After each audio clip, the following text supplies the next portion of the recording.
I paid for my daughter's wedding. On the big day, I wasn't invited. $63,000. That's what I spent on the wedding dress floating past me like a ghost. My daughter's wedding dress. The one I put on 3 different credit cards because my baby girl deserved to feel like a princess on her special day. I'm standing outside the Grand Magnolia Hotel in my own $89 clearance dress, watching strangers celebrate with my money while a security guard's hand presses against my chest like I'm some kind of threat.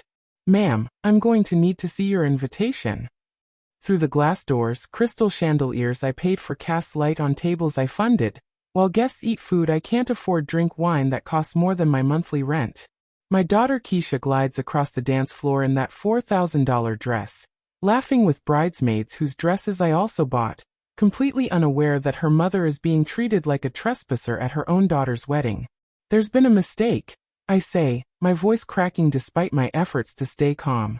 I'm Dorothy Washington. I'm the mother of the bride.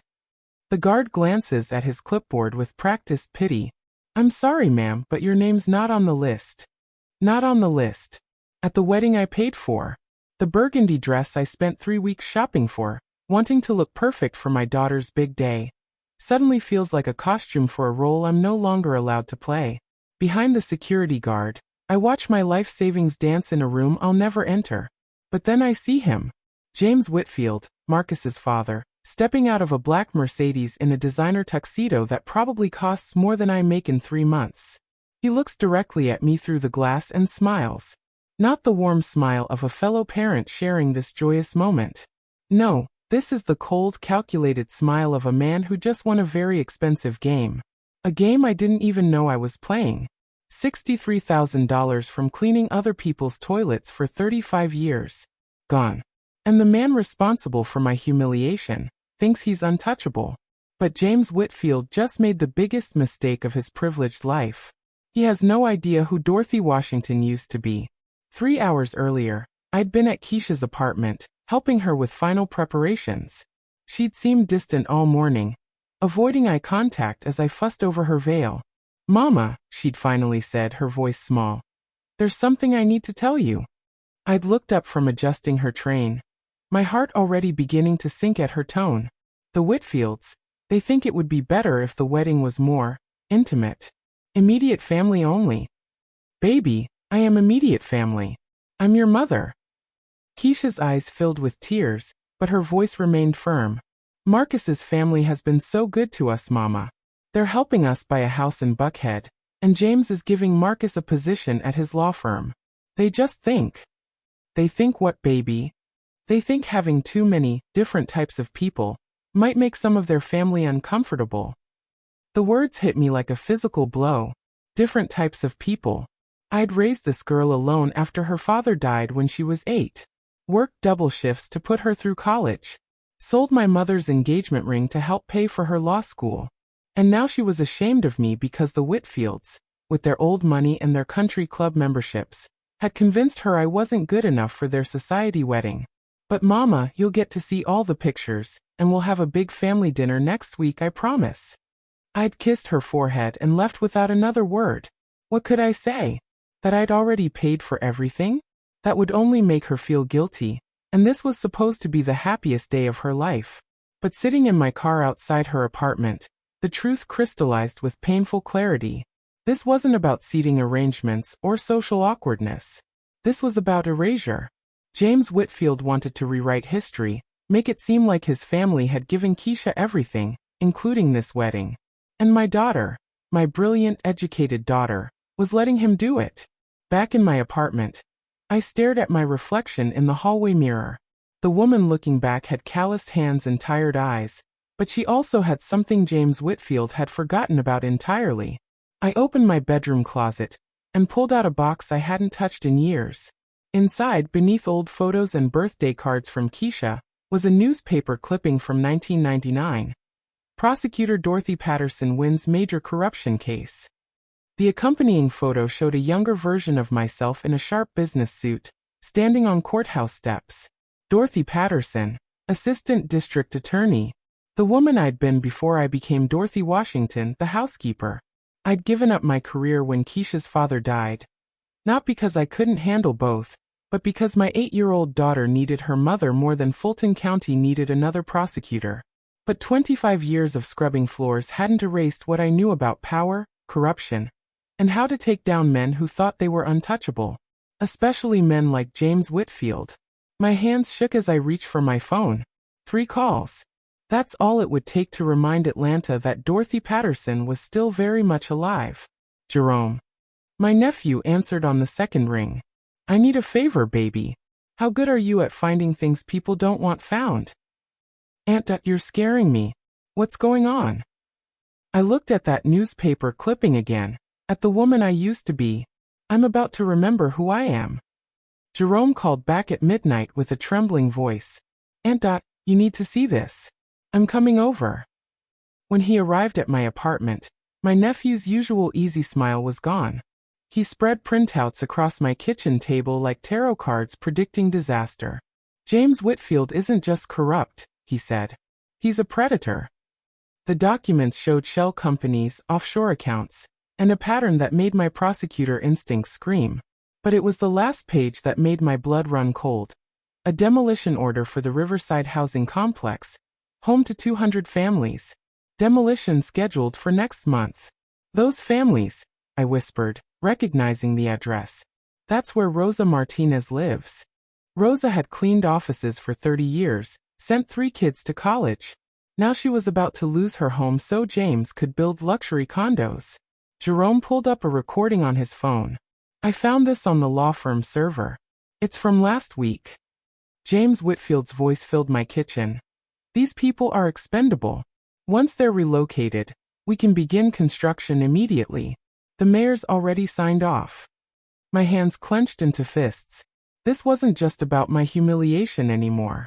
This was about a man who saw people like me, like Rosa, like the families in Riverside, as obstacles to be removed. But now I faced an impossible choice. If I destroyed James Whitfield, I'd also destroy my daughter's marriage. Marcus would lose his job, their house, their future together. Keisha would never forgive me. If I stayed silent, 200 families would lose their homes. Rosa's granddaughter was starting college next year. How could I let that dream die to protect my own family's comfort? I looked at Jerome, who was watching me with worried eyes. Baby, how fast can you connect me with Patricia Chin? Why? Because Dorothy Patterson is going back to work. The next morning, I did something I hadn't done in 25 years. I put on my old prosecutor suit, still hanging in the back of my closet, and walked into the State Ethics Commission building like I owned it. Patricia Chin nearly dropped her coffee when she saw me. Dorothy Patterson. I should have known you'd surface eventually. I need a favor, Patricia. A big one. What kind of favor gets you back in a suit? I slid Jerome's evidence across her desk. The kind that stops 200 families from losing their homes next month. Patricia's expression changed as she flipped through the documents. This is substantial. But Dorothy, if we move on this, my daughter's marriage gets destroyed. I know. I leaned forward. But if we don't move, innocent people suffer while a corrupt man gets richer. What would you do? She was quiet for a long moment. I'd remember why I became a prosecutor in the first place. The plan we developed was surgical. No gradual investigation. No leaked stories to test the waters. We would strike hard and fast, but we needed one more piece, something that would make James Whitfield destroy himself. I'm going to tell my daughter the truth, I said. All of it. Then I'm going to trust her to do the right thing. Patricia looked worried. Dorothy, if she warns him. She won't. Because despite everything, I raised her right. And it's time to find out if she remembers what that means. Keisha showed up at my apartment that evening with Marcus in tow and fury in her eyes. Marcus, she said, not even sitting down. Tell my mother what your father told you about the wedding payments. Marcus looked confused and embarrassed. Mrs. Washington, I'm so sorry. My father said your family had insisted on paying for everything as a matter of pride. He said it would be insulting to interfere. And tell her what he said about why she wasn't invited. Marcus's face went pale. He said you'd requested not to attend because you couldn't stand to watch Keisha marry outside her race. He said you didn't want to have to pretend to be happy. The words hit me like a physical blow. You thought I was racist? I'm so sorry. I should have talked to you directly, but my father said you'd specifically asked for no contact until you came to terms with the marriage. Keisha was pacing now, her lawyer mind working. Mama, show him what Jerome found. As Marcus read through the evidence of his father's corruption, his expression shifted from confusion to horror to something darker. There's more, he said quietly, reaching into his briefcase. I've been collecting my own evidence for months. He pulled out a thick folder of documents that made our investigation look amateur. Financial records, recorded phone conversations, email chains, a prosecutor's dream. I was planning to turn him in after the honeymoon, Marcus continued. I couldn't stand working for him anymore, but I didn't know how to do it without destroying my career and our future. But it was Keisha who delivered the bombshell that changed everything. Mama, she said, holding up her phone. I just found something while Marcus was talking. She showed me a news article from 1998. Prosecutor Dorothy Patterson wins major case against developer James Whitfield. The room went silent as we all stared at the screen. He's known who you were this entire time, Keisha whispered. This whole thing, our relationship, the wedding, everything, it's been revenge. The realization that James had orchestrated everything for revenge changed our entire approach. This wasn't just corruption. This was personal warfare spanning decades. We have to move fast, I told them. If James realizes we've connected the dots, he'll accelerate the housing demolition and destroy evidence. But as we prepared our attack, James struck first. My phone rang at 6 a.m. Patricia's voice was tight with urgency. Dorothy, James Whitfield just filed a restraining order against you. He's claiming you're harassing his family and threatening his business. What? There's more. He's also filed a complaint with the Bar Association against Marcus Jr., claiming he stole confidential client documents. If this goes through, Marcus could be disbarred before he even really starts his career. I looked across my kitchen table at Marcus and Keisha, who were still asleep on my couch after working through the night on our evidence. James was systematically destroying my family, while positioning himself as the victim. How long do we have? Hours, maybe less. He's also gotten an emergency injunction to expedite the Riverside demolition. Those families could be homeless by the end of the week. The final pieces of James's strategy clicked into place. He was going to destroy the evidence, silence his critics, and displace 200 families all in one coordinated strike. But he'd made one crucial mistake. He'd underestimated how far a mother would go to protect not just her own family, but her entire community. Patricia, I said, watching my daughter and son-in-law sleep peacefully, unaware their lives were about to explode. It's time to remind Atlanta that Dorothy Patterson never lost a case she really wanted to win. The second twist came from the most unexpected source, James Whitfield himself. The morning we were supposed to execute our plan, Patricia would announce the Ethics Commission charges, Marcus Williams would publish his exposé, and Marcus Jr. would testify against his father. James requested a meeting with me. We met at a downtown hotel restaurant, Neutral Territory. He sat across from me in an expensive suit, looking every inch the successful attorney, but I could see the desperation in his eyes. Dorothy, he said, using my first name like we were old friends. I think we've both let this situation get out of hand. Have we? I know about your investigation. I know about the evidence my son has been collecting. I know about your journalist friend. He leaned forward, his voice dropping. I also know about your financial situation. My blood ran cold. What are you talking about? $63,000 from your retirement savings. Credit cards maxed out. You're 3 months behind on your rent. He smiled, that same cold smile I'd seen outside the wedding. I'm prepared to offer you $200,000 to walk away from this. Cash. Enough to pay off your debts and buy a nice little house somewhere quiet. You want to pay me off? I want to compensate you for the misunderstanding about the wedding. Consider it a very generous wedding gift. I stared at him, understanding finally dawning. You're not offering me money, James. You're offering me a choice. Take the money and disappear from Keisha's life forever, or watch you destroy my family financially. His smile widened. Your daughter and my son have a bright future ahead of them. It would be a shame if my son's legal troubles, stemming from his theft of confidential firm documents, made it impossible for him to practice law. The final piece of his manipulation clicked into place. Marcus had stolen those documents from his father's firm. Even though he'd done it to expose corruption, James could have him disbarred and criminally prosecuted. My daughter would lose her husband's career and their future together. You have 48 hours to decide, James said, standing. Take the money and retire quietly, or watch me destroy everything your daughter has worked for. As he walked away, I realized James Whitfield had played this game for 25 years. He'd maneuvered us all into position. Keisha dependent on Marcus's career, Marcus vulnerable to prosecution, me facing financial ruin, so he could finally claim victory over the prosecutor who'd once threatened him. But James had made the same mistake as before. He'd underestimated Dorothy Washington. I had 48 hours to save my family and bring down James Whitfield without destroying my daughter's marriage, or her husband's career in the process. The solution required me to call on every skill I'd learned as a prosecutor, and every connection I'd maintained over the years.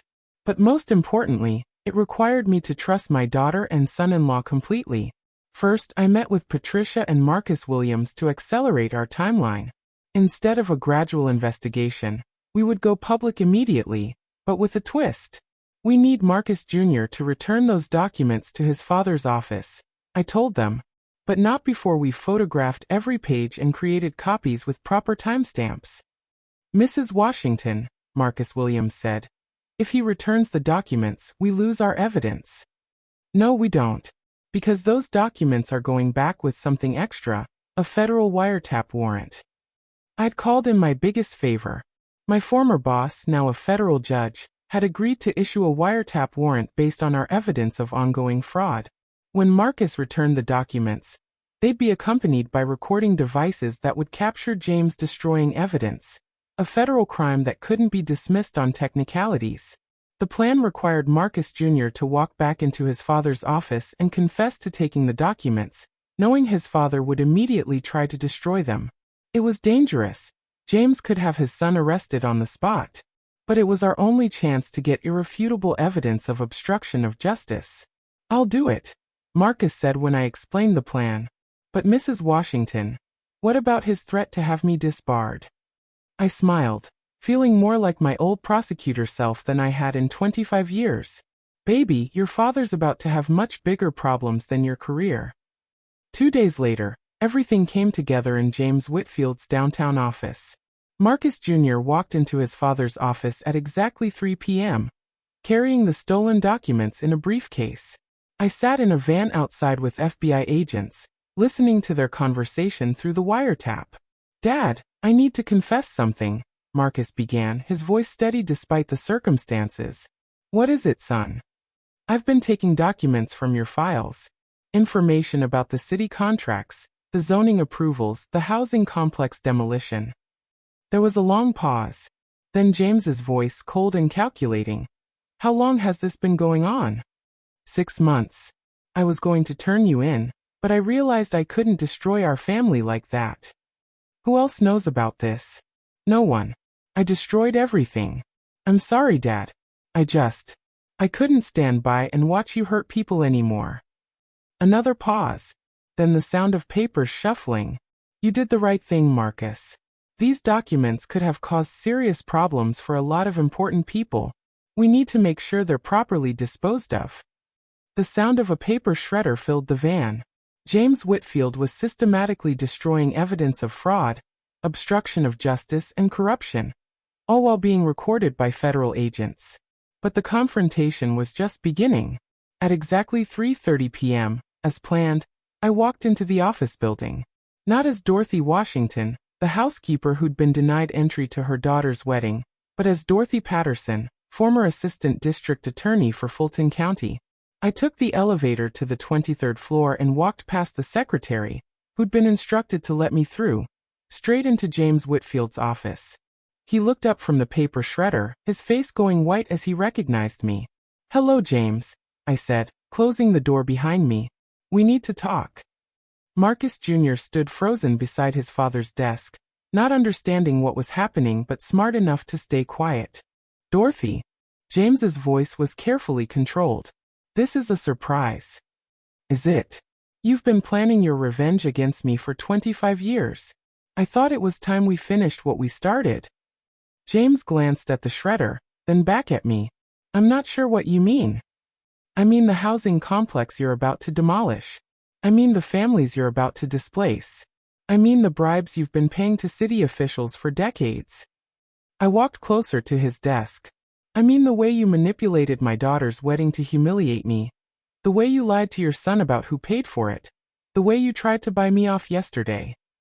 Those are serious accusations, Dorothy. I hope you have evidence. I smiled, pulling out my phone and playing a recording of our conversation from the hotel restaurant.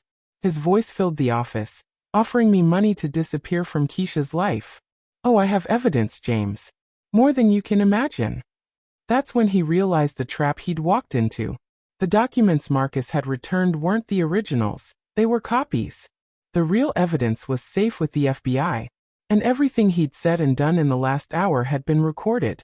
You manipulative bitch, he snarled, his composure finally cracking. You think you can destroy my family the way you tried to destroy me 25 years ago?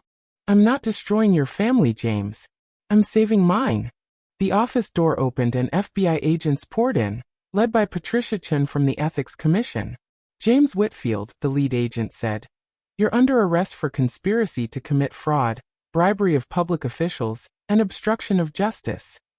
As they handcuffed him, James looked at me with pure hatred.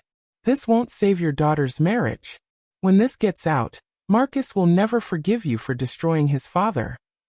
I looked at Marcus Jr., who was staring at his father in shock and disgust. Marcus, I said gently, your wife is waiting downstairs. She has something she wants to say to you. 6 months later, I stood in the same hotel ballroom where Keisha's wedding reception had been held.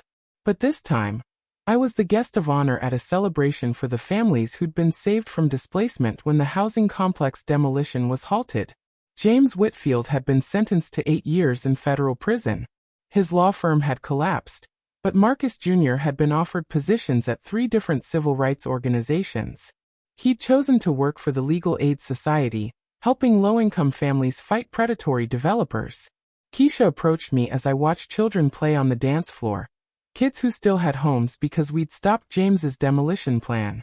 Mama, she said, slipping her arm through mine. I owe you an apology. Baby, you don't owe me anything. Yes, I do. I was so eager to fit into Marcus's world that I forgot where I came from. I forgot that you raised me to stand up for what's right, not to be ashamed of who I am. I looked at my daughter, brilliant, beautiful, and finally free from the need to apologize for her mother's existence. You were young and in love. We all make mistakes when we're trying to find our place in the world. But you never forgot who you were, even when I did. Marcus Jr. joined us, looking more relaxed than I'd ever seen him. Mrs. Washington, Dorothy, I have something for you. He handed me a legal document. It's the deed to a house. A small place in Virginia Highland, near where you grew up.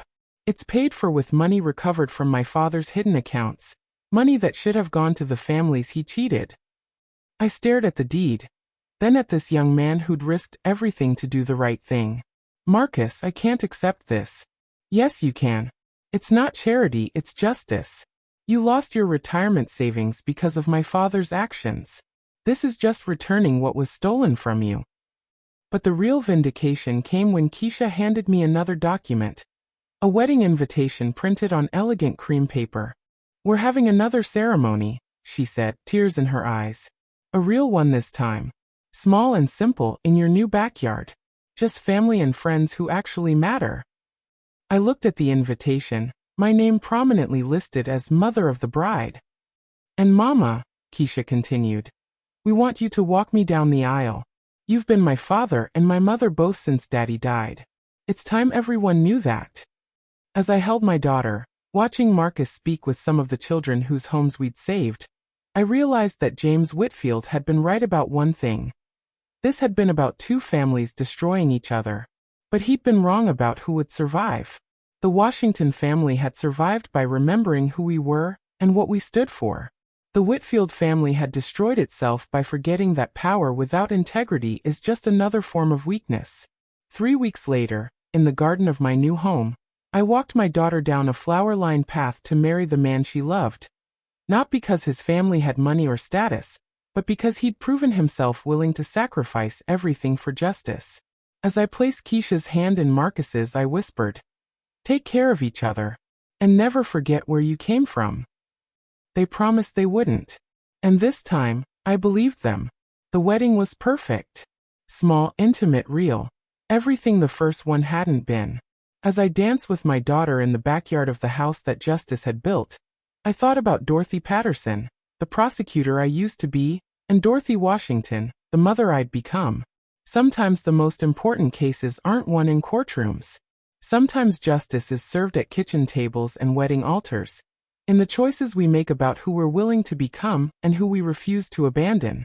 I'd paid for my daughter's wedding twice. The first time with money I couldn't afford.